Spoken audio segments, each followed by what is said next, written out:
Olá, meus amigos e minhas amigas. Dentre os diversos assuntos sobre os quais falaremos no vídeo de hoje, iniciamos com a notícia de que o Tribunal Penal Internacional TPI em Haia, que julga indivíduos e não estados, como é o caso da CIJ, emitiu mandato de prisão para o ex-ministro da Defesa da Rússia e o atual chefe do Estado-Maior, devido a alegações de crimes de guerra na Ucrânia.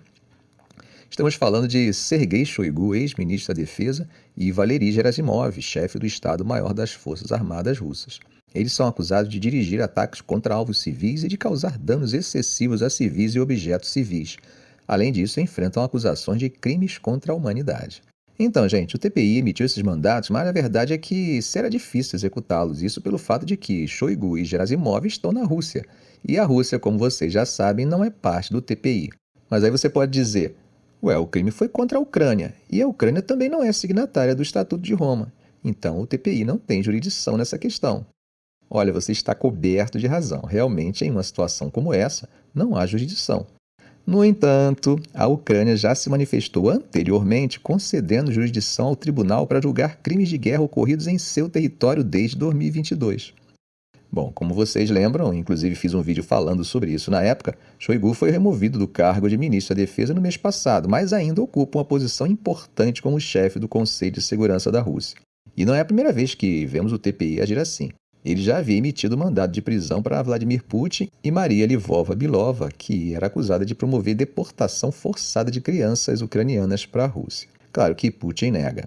Enquanto Moscou afirma que a decisão do tribunal é parte da guerra híbrida ocidental, o presidente ucraniano Volodymyr Zelensky afirmou que a decisão do TPI de emitir mandados contra Shoigu e Gerasimov é uma indicação clara de que a justiça para os crimes russos contra os ucranianos é inevitável. Em suas palavras no Telegram, ele disse o seguinte: todo criminoso envolvido no planejamento e execução desses ataques deve saber que a justiça será feita, e esperamos vê-los atrás das grades. Zelensky também disse que aguarda mais mandatos de prisão para privar a Rússia de seu senso de impunidade. Anunciando os mandados, o tribunal destacou que há razões razoáveis para acreditar que os dois suspeitos são responsáveis pelos ataques de mísseis realizados pelas Forças Armadas Russas contra a infraestrutura elétrica ucraniana de pelo menos 10 de outubro de 2022 até 9 de março de 2023. Durante esse período, um grande número de ataques contra várias usinas elétricas e subestações foi realizado pelas Forças Armadas Russas em várias localidades na Ucrânia. A corte acredita que os suspeitos causaram intencionalmente grande sofrimento ou lesões graves, assumindo responsabilidade criminal pelo crime contra a humanidade e outros atos desumanos. Bom, a Rússia defende que a infraestrutura elétrica da Ucrânia é um alvo militar legítimo.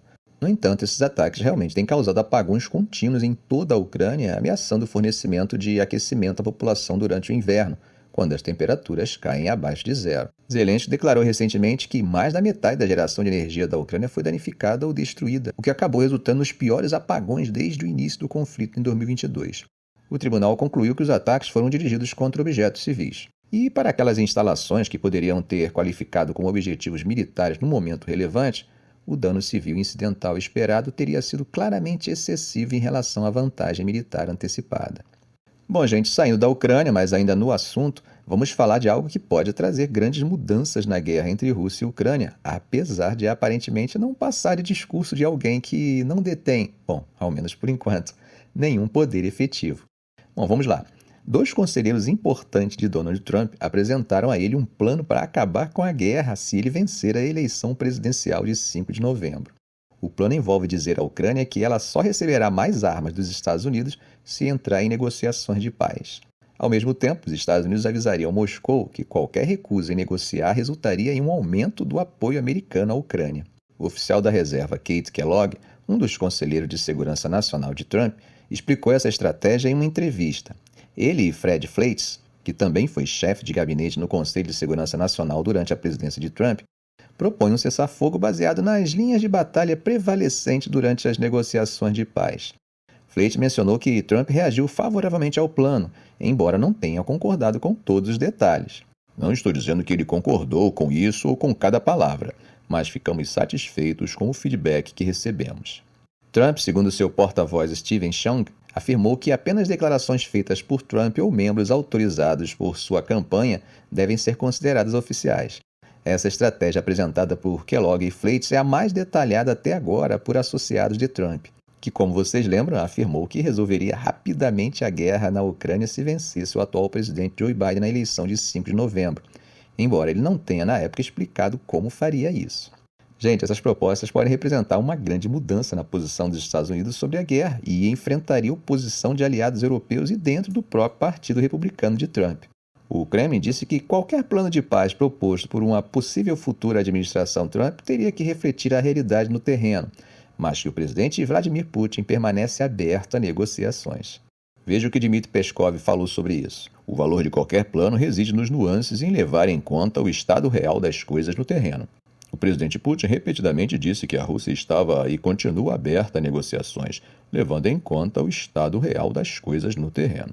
O conselheiro presidencial ucraniano, Mikhailo Podolyak, disse na terça-feira que congelar as hostilidades nas linhas de frente prevalecentes seria estranho, dado que a Rússia violou a lei internacional ao invadir a Ucrânia. A Ucrânia tem uma compreensão absolutamente clara e está definida na fórmula de paz proposta pelo presidente Volodymyr Zelensky.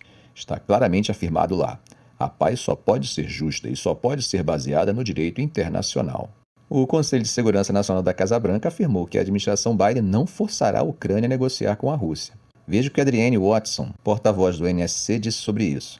O presidente Biden acredita que qualquer decisão sobre negociações cabe à Ucrânia. Elementos centrais do plano foram delineados em um artigo de pesquisa publicado pelo American First Policy Institute, um think tank favorável a Trump, onde Kellogg e Fleites ocupam posições de liderança. Kellogg destacou que seria crucial levar a Rússia e a Ucrânia à mesa de negociações rapidamente se Trump vencer a eleição. Segundo o plano deles, os Estados Unidos diriam aos ucranianos: vocês têm que vir à mesa, e se não vierem, o apoio dos Estados Unidos secará. E diriam a Putin: você tem que vir à mesa, e se não vierem, então daremos aos ucranianos tudo o que eles precisam para matá-los no campo de batalha. De acordo com o artigo de pesquisa, Moscou também seria persuadida a negociar com a promessa de adiamento da adesão da Ucrânia à OTAN por um período prolongado.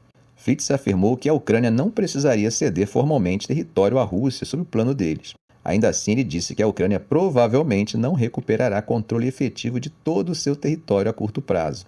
A preocupação deles é que isso se torne uma guerra de atrito, que vai matar uma geração inteira de jovens. E uma paz duradoura na Ucrânia exigiria garantias adicionais de segurança para o país. Fleites acrescentou que armar a Ucrânia até os dentes seria provavelmente um elemento-chave dessa estratégia. Trump enfatizou várias vezes que uma prioridade em seu segundo mandato será negociar rapidamente um fim para a guerra entre a Rússia e a Ucrânia. Mas, por outro lado, James Singer, porta-voz da campanha de Biden, disse que Trump não está interessado em enfrentar Putin ou defender a democracia. Como vocês sabem, os Estados Unidos já gastaram mais de 70 bilhões de dólares em ajuda militar para a Ucrânia desde o início do conflito em 2022. Segundo Charles Campson, sênior do Conselho de Relações Exteriores, o que os apoiadores de Trump querem é reduzir a ajuda, se não cortar totalmente. Putin disse esse mês que a guerra poderia terminar se a Ucrânia concordasse em abandonar suas ambições de entrar na OTAN e entregar 4 províncias orientais e sulistas reivindicadas pela Rússia. Em uma reunião do Conselho de Segurança das Nações Unidas na semana passada, embaixadores franceses e britânicos reiteraram sua visão de que a paz só pode ser buscada quando a Rússia se retirar dos territórios ucranianos, uma posição que Kiev compartilha. Vários analistas também expressaram preocupação de que os planos de Kellogg e Fleites possam dar vantagem a Moscou nas negociações. Segundo eles, o que Kellogg está descrevendo é um processo inclinado para a Ucrânia ceder todo o território que a Rússia agora ocupa. Durante uma entrevista em um podcast na semana passada, Trump descartou comprometer tropas americanas na Ucrânia e se mostrou cético sobre fazer a Ucrânia um membro da OTAN. Ele indicou que rapidamente cortaria a ajuda a Kiev se eleito. Biden, por outro lado, tem consistentemente apoiado mais ajuda à Ucrânia e sua administração apoia a eventual ascensão do país à OTAN. No início desse mês, Biden e Zelensky assinaram um acordo bilateral de segurança de 10 anos. Só que, como vocês lembram, esse acordo pode ser tranquilamente revogado caso Trump seja eleito. Bom, voltando para a realidade na Ucrânia, após meses de impasses políticos em Washington, o fornecimento de projéteis de artilharia ocidentais finalmente começou a chegar às unidades ucranianas na linha de frente, e, ao que parece, isso tem aliviado a pressão sobre as forças que estão em desvantagem numérica contra os russos. Jornalistas de agências de notícias internacionais visitaram uma unidade de artilharia na região de Donetsk e tem sido foco do avanço lento das tropas russas. Lá eles observaram o uso de obus autopropulsado M109 sem as restrições que existiam anteriormente. No passado, os soldados disseram que precisavam limitar o uso de projéteis de 155 mm contra o inimigo, comprometendo sua capacidade de apoiar a infantaria mais à frente. Veja o que disse o comandante da unidade, Vasil, de 46 anos, que preferiu não dar seu nome completo. Antes havia a fome de projéteis. A munição era racionada de forma bastante severa, e isso afetava a infantaria.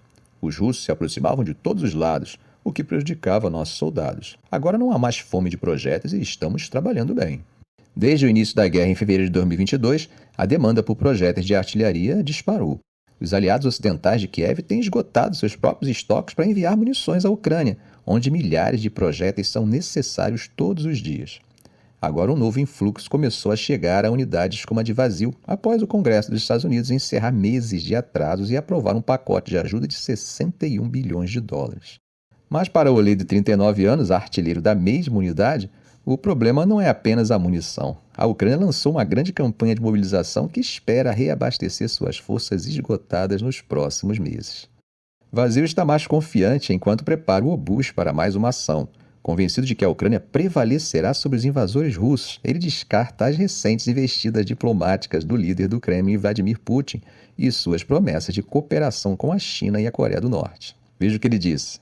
Todas essas conversas com a Coreia e a China não vão ajudá-los. Nós venceremos, nós vamos superar isso. É o nosso espírito, é a nossa Ucrânia. Estamos defendendo-a.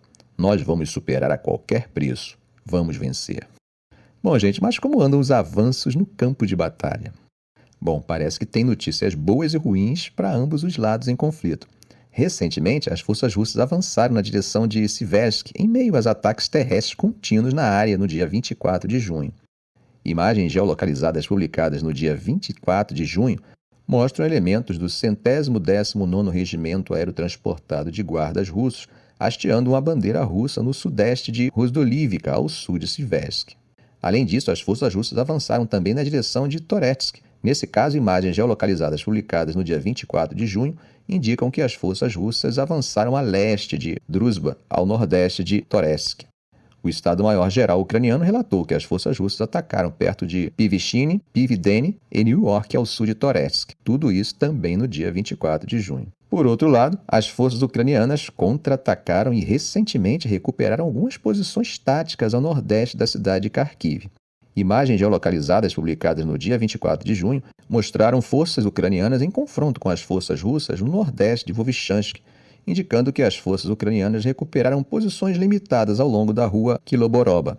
Outras imagens publicadas no mesmo dia indicam que as forças ucranianas recuperaram posições no centro de Staritsia, ao nordeste da cidade de Kharkiv e ao sudoeste de Vovchansk. Ficamos por aqui. Se esse vídeo foi útil para você, faça um comentário, compartilhe em suas redes sociais, dê um like. E é claro, se ainda não for inscrito, inscreva-se no canal e ative o sininho para não perder os próximos vídeos.